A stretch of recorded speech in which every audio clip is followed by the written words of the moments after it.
So, nag-infuse ako ng atsuete seeds with some oil. Ayan. So, later, iaano natin to, sasalain natin, tatanggalin natin yung mga atsuete seeds. Kaya ako ng konting oil. And these are 2 beaten eggs. Ayan. And, lutuin lang natin siya.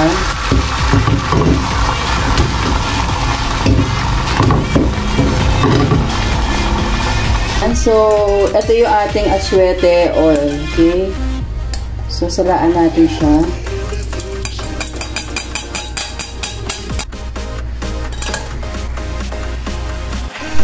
Yan. So, binawasan ko ng konting oil yan.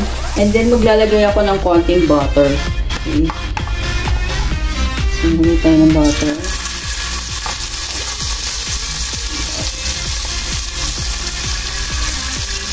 And then, this is 4 cloves of garlic.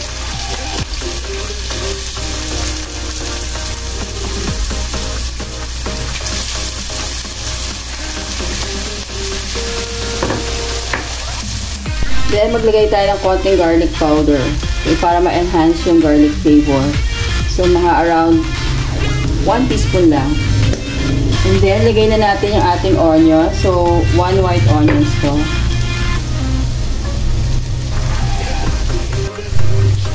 And then, maglagay tayo ngayon ng chorizo. This is chorizo Macau, but you can use chorizo Bilbao or Chinese sausage. Ayan. And so, mga 2 pieces lang to that I chop into pieces.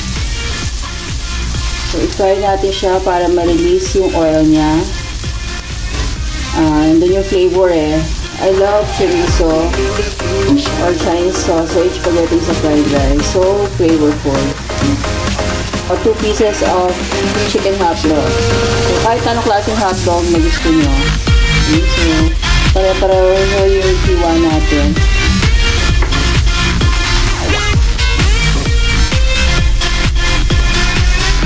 Next, we add our ham. So, mga 3 pieces of cooked ham yan na I diced.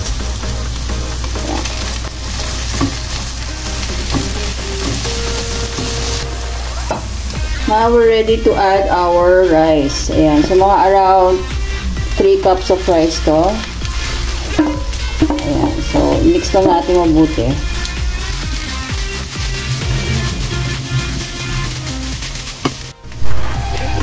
Ayan. As you can see, the color is so beautiful. Ayan. Light orange siya. And, ang bango-bango pa.